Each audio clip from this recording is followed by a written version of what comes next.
अस्सलाम वालेकुम रहमतुल्लाहि वबरकातुहू। आज बड़ी खुशी हो रही है।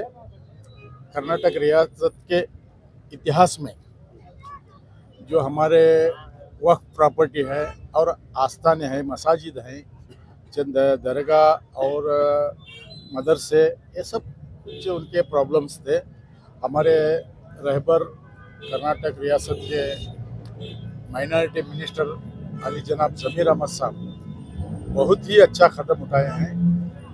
ये देखिए, बरसों से, सालों से, 100 सालों से प्रॉब्लम्स है।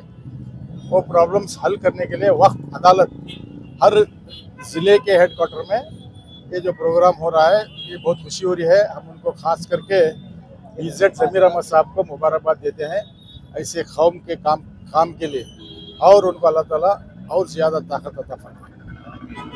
ಈ ಸಂದರ್ಭದಲ್ಲಿ ನಾ ಹೇಳಲಿಕ್ಕೆ ಬಯಸ್ತೇನೆ, ನಮ್ಮ ಮಾನ್ಯ ಅಲ್ಪಸಂಖ್ಯಾತರ ಸಚಿವರು, ನಮ್ಮ ನಾಯಕರಾದ ಝಮೀರ್ ಅಹಮದ್ ಸಾಹೇಬರು ಕರ್ನಾಟಕ ರಾಜ್ಯಾದ್ಯಂತ ಜಿಲ್ಲಾ ಹೆಡ್ ಕ್ವಾರ್ಟರ್ನಲ್ಲಿ ವಕ್ಫ್ ಅದಾಲತ್ ಅನ್ನುವಂಥ ಒಂದು ಏನು ವಕ್ಫ್ ಸಂಸ್ಥೆಗಳಿರ್ತಕ್ಕಂಥ ಪ್ರಾಪರ್ಟಿಗೆ, ಆಸ್ತಿಗಳಿಗೆ ಏನೇನು ಸಮಸ್ಯೆ ಇದೆ, ಏನು ಡೆವಲಪ್ಮೆಂಟ್ ಮಾಡಬೇಕು, ಅದರ ಏನು ಪ್ರಾಬ್ಲಮ್ ಇದೆ, ಅದು ಆ ಕಮಿಟಿಯವರಿಗೆ, ಅದಕ್ಕೆ ಸಂಬಂಧಪಟ್ಟ ಸಮಿತಿಯವರಿಗೆ, ಅದಕ್ಕೆ ಸಂಬಂಧಪಟ್ಟವರಿಗೆ ಕರೆದು ವಕ್ಫ್ ಅದಾಲತ್ ಮುಖಾಂತರ ಅವರಿಂದ ಎಲ್ಲ ಅಹವಾಲು ಸ್ವೀಕಾರ ಮಾಡಿ ಸರ್ಕಾರ ಮತ್ತು ವಕ್ಫ್ ಬೋರ್ಡ್ನಿಂದ, ಅಲ್ಪಸಂಖ್ಯಾತರ ಇಲಾಖೆ, ವಕ್ಫ್ ಇಲಾಖೆಯಿಂದ ಅದಕ್ಕೆ ಎಲ್ಲ ಸಮಸ್ಯೆಗಳನ್ನು ಇತ್ಯರ್ಥ ಮಾಡಲಿಕ್ಕೆ ಮಾನ್ಯ ಝಮೀರ್ ಅಹಮದ್ ಸಾಹೇಬರು ಅತ್ಯಂತ ಒಂದು ಒಳ್ಳೆಯ ಹೆಜ್ಜೆಯನ್ನು ಇಟ್ಟಿದ್ದಾರೆ.